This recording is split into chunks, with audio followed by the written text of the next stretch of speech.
In the past, and well, to this day, I've always been fascinated of what others have on their desk and why they have that specific item on their desk. Hey guys, I'm Delana. Welcome back to the channel. If you're new here, my name's Yoni. I'm a self-taught web developer, and today I'm going to be showing you what exactly is on my desk. So first, let's start off with the most noticeable thing on my desk, and that's probably, well, the monitors. If you look to the left, you can spot a Dell monitor.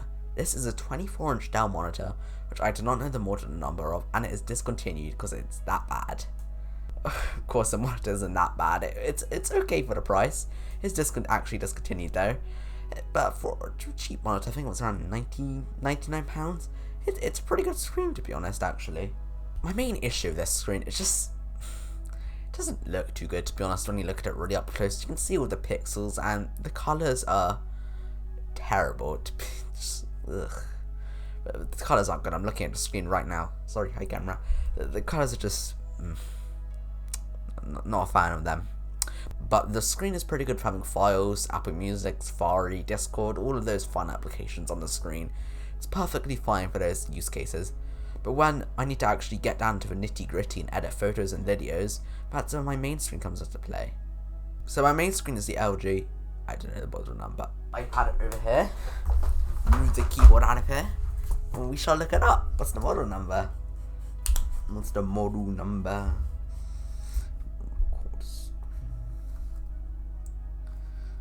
So let's look up Amazon orders LG. Here we go. The model number is 27GN88A. Yeah, A. So I've used that screen. I've not repeated the model number again, no, for 2 months now, and those 2 months, the screen has been pretty good, to be honest. It's got pretty accurate colours, not the best, but, you know, not as bad as the Dell monitor or any monitor I used before. My ultrawide monitor I used before was also pretty good. It's been a pretty good monitor over the past 2 months, and also, to those of you wondering, the reason I did switch from ultrawide, my ultrawide got some weird deep scratch in it, and Amazon gave me a replacement or full refund. And I decided I'm kind of bored of the ultra wide lifestyle, so I switched to this single 27-inch. Right, it was supposed to be a single monitor. Now I have this second monitor over here, but hey, whatever makes you feel happy.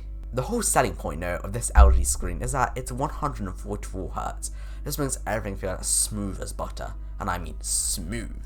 My only issue with this screen is that I can't use my USB-C dock and do DisplayPort to DisplayPort with this screen from the USB-C dock. As when I do that, the screen runs at 120Hz, which is okay, but has the occasional flicker. So I have to use a USB-C to DisplayPort cable straight from the Mac Mini in order to make the screen work, but other than that, the screen is great, and also other than the fact that my $170 USB-C dock isn't being used currently. As I switch my entire setup between my iPad, MacBook, and even Linux a lot, I need a way to switch all my USB peripherals such as my keyboard, mouse, microphone, all of the fun stuff. So a few weeks ago I bought a USB switcher, and this just allows me to quickly switch all my devices over to the specific device I'm working on depending on where it's plugged in. So yes, I know that's probably not the official name, but I don't care. Also, little fun fact, when I was setting it up, I was rewatching the second Matrix. Great films, all the Matrix. Though it probably does go in order the way they're released. Well, goodness, like number 1 was the best, second was and third was ugh.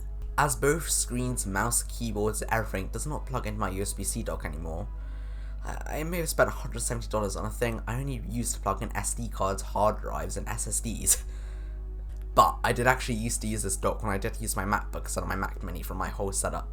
So I can kind of reason the purchase there a bit, I guess. I feel like a bit.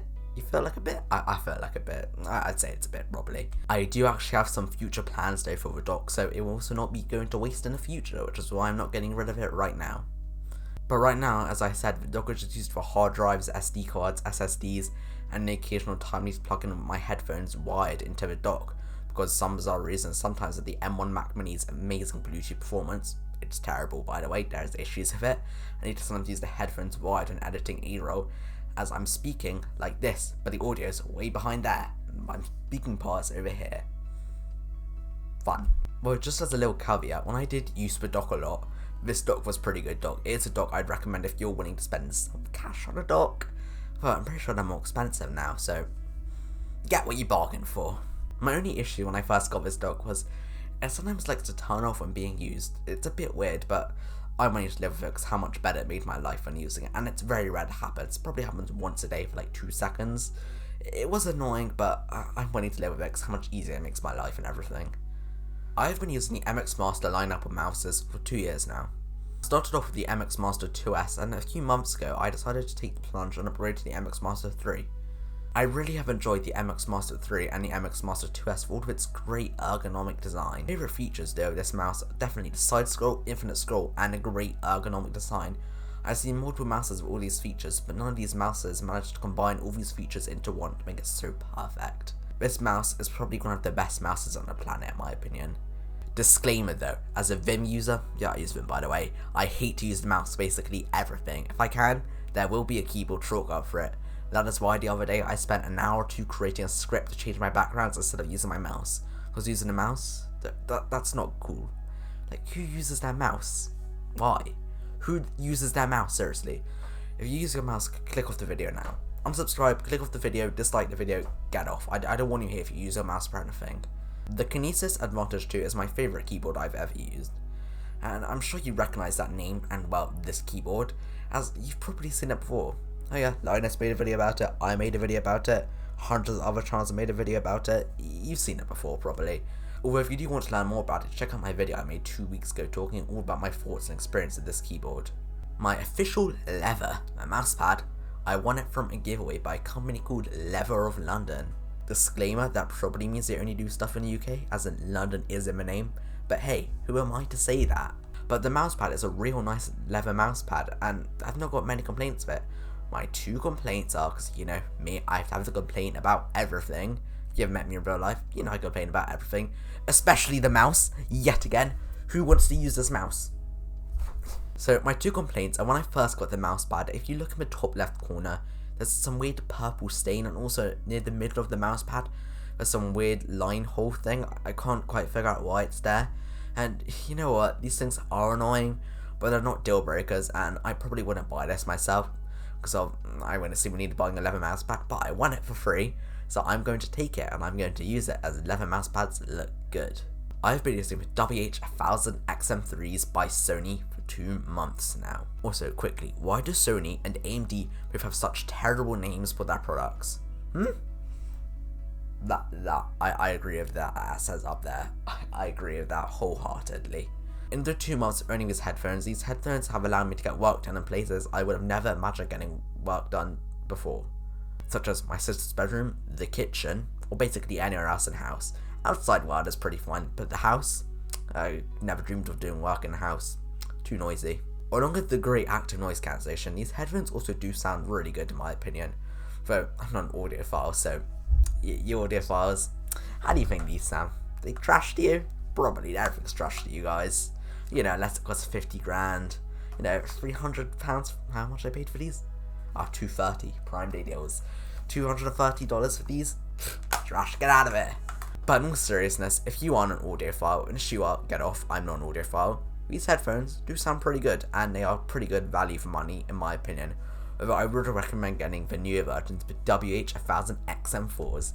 At least the N number always goes up by 1, so you can tell which generation is the newest one.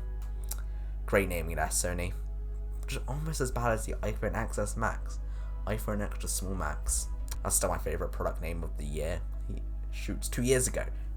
That's almost my favourite product name of previous 2 years. Wait, 3 years almost now. 4, I can't keep track. 4, 3, 2, I don't know, one of those years. I have owned the Blue Yeti Snowball microphone for 2 years now. And this microphone is an okay microphone for the money, as you can hear right now. ASMR channel now. I can't, it's not my favourite. I probably wouldn't recommend it. As if I stop talking right now, actually, you're going to be able to hear a high-pitched, weird, like, noise. And that just happens when you stop talking on this microphone. Listen. That's just it. And it only doesn't happen if the microphone is, like, less than 25% volume.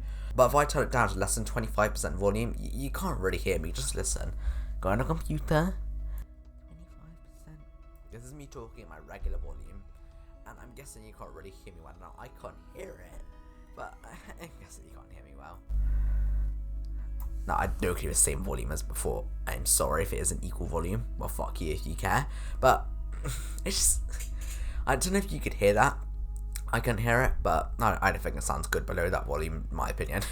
Overall, if you're looking for a microphone, I'd save the money. I wouldn't go for this microphone. It's not my favourite. I'd go for maybe the Blue Yeti, like the better one than this. Or I'd just save to get like an actual good microphone. You know, just get a Shure SM7B, you know, £50 compared to 270, I think. Not a big difference. Also, yes, I did say dollars and pounds in the same video. My main computer I use on my desk right now is my amazing M1 Mac Mini. Ignore the fact that by the time this video comes out, Apple may have already not released the launch date for the next event, and there could be an M1X Mac Pro by the time you're watching this. There could even be an M20X Mac Mini Pro by the time you're watching this. So, it's probably not as amazing as you think.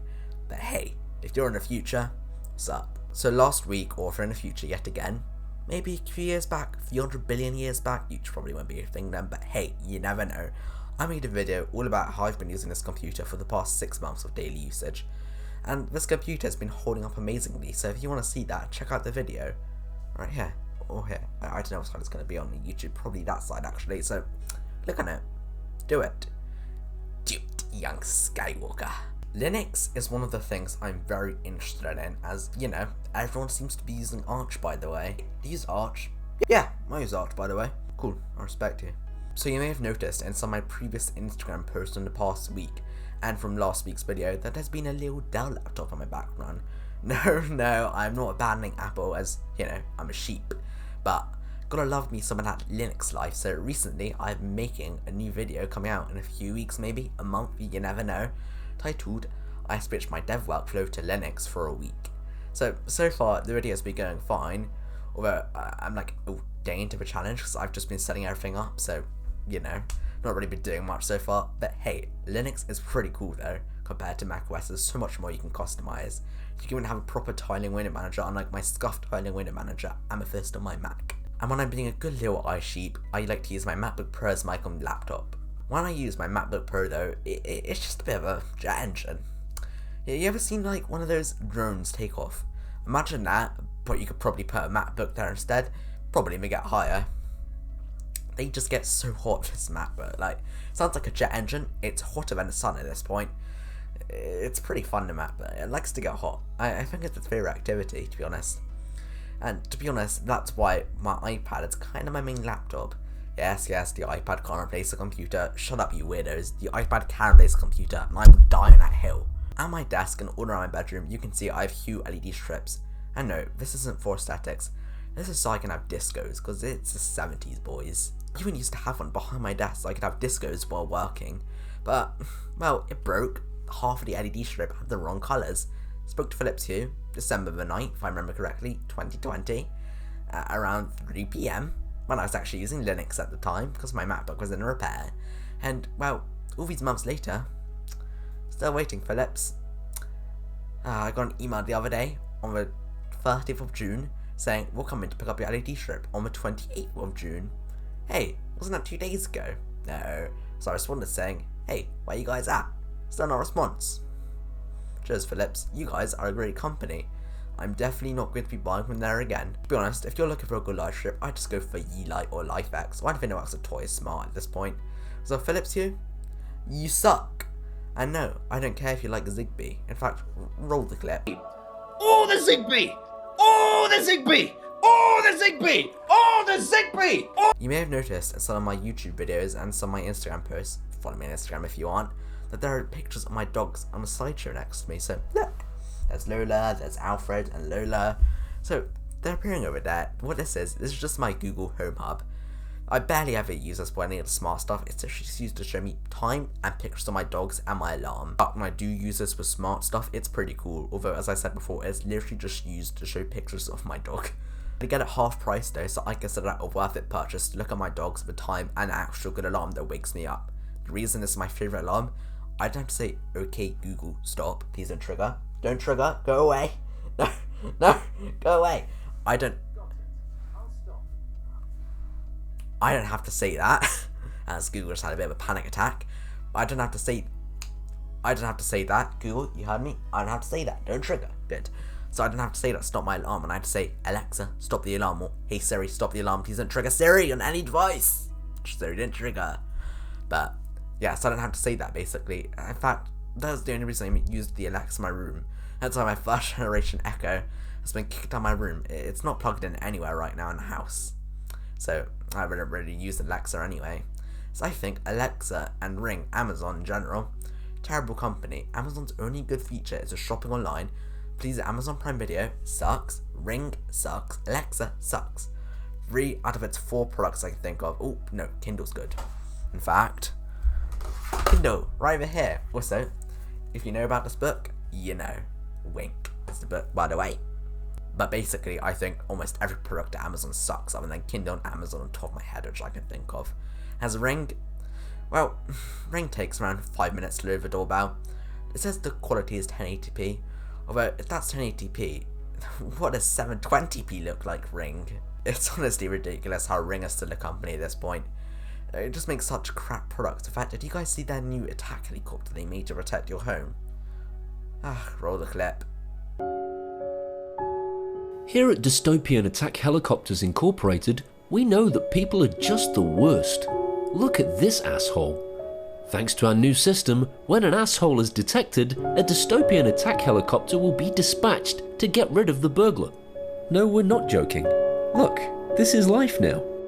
Thanks to our alert system, you will be notified so that you can absolutely yourself. There is nothing to fear. With your Dystopian Attack Helicopter, the burglar will be hounded until the ends of the earth, until he dies. Dystopian Attack Helicopters, because people that steal stuff should just f*** off. Yeah, so that was just a rant about why I hate almost everything Amazon does, and also they steal all your data. Also, Jeff Bezos needs another yacht. So, you know, that's Amazon for you. Jeff Bezos just wants another yacht. If you look to the far left, you can see my Alex drawers. These drawers are just used to store everything I need stored. I like to store everything I don't need out to keep my desk nice and minimal, although it doesn't always stay like that. So, that is what's on my desk at the moment. It's always subjected to change though. In fact, I've got some new products coming in very soon for the desk. Check out my Instagram if you want to get an early behind the scenes look at those. If you enjoyed this video, and I'm sure you'll love my previous video where I go over how the M1 fits into my workflow after 6 months of daily use and how it's been holding up. Thank you for watching and see you later.